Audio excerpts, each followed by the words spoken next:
চলে আসলাম বন্ধুদের সাথে পদ্মা নদীতে গোসল করব, বিভিন্ন ধরনের আড্ডা দেব এবং বন্ধুদের সাথে ছবি তুলবো। দেখুন তাহলে আমরা পদ্মা নদীটা ঘুরে ঘুরে আপনাদেরও দেখাবো। পদ্মা নদীর সেই বিখ্যাত ইলিশ মাছ ভাজি আপনাদের দেখাবো। ইলিশ মাছ ভর্তা এবং ইলিশ মাছ ভাজি আপনারা দেখবেন এবং আমাদের সঙ্গে থাকবেন। দেখুন আমরা অনেকগুলা ইলিশ মাছ কিনেছি, তার ভিতরে এক এক করে আমাদের ইলিশ মাছগুলো দেখাচ্ছে।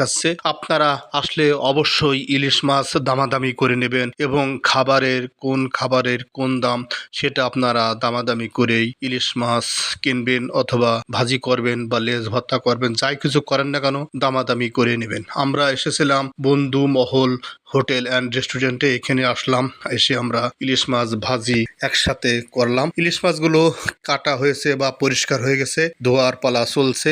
আমাদের ধোয়াও শেষ পর্যায়ে, এখন চলে যাবে ভাজিতে। এই যে ইলিশ মাছ ভাজি চলছে আমাদের, একদিকে ইলিশ মাছ ভাজি, অন্যদিকে ইলিশ মাছের লেজ সেই ভর্তা আমরা আপনাদের দেখাচ্ছি। দেখুন ইলিশ মাছের লেজ ভর্তা কিভাবে। ইলিশ মাছের লেজ ভর্তা দেখলেই অনেকেই জিভেই জল চলে আসবে। আপনারা পদ্মা নদীতে বা পদ্মা সেতুতে ঘুরতে আসলে ইলিশ মাছের লেজ ভর্তা খেতে ভুলবেন না জানো। তারপরে ইলিশ মাছের লেজ ভর্তায় থাকে বিখ্যাত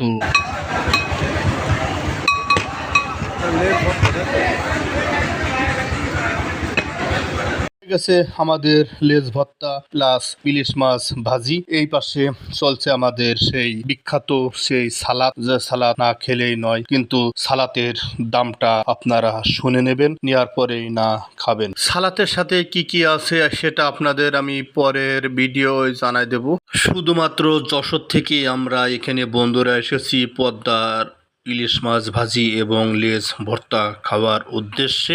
এখানে এসে আমরা অনেক কিছু বুঝতে পারলাম কিভাবে লেজ ভর্তাগুলো করে, সেটা আপনাদের দেখাচ্ছি। এই যে আমাদের সেই সালাদটি এবং লেজ ভর্তা রেডি হয়ে গেছে। আমরা এখানে অনেক বন্ধুরা এসেছি, আছে ফারুক ভাই, আছে রনি দাদা, আছে ডাবলু ভাই, আছে টিপু ভাই, আরও আছে শরীফ ভাই, আছে মাহমুদ ভাই, আরও আছে রফিক ভাই। পদ্মা সেতু ঘোরাঘুরির পর আমরা চলে আসলাম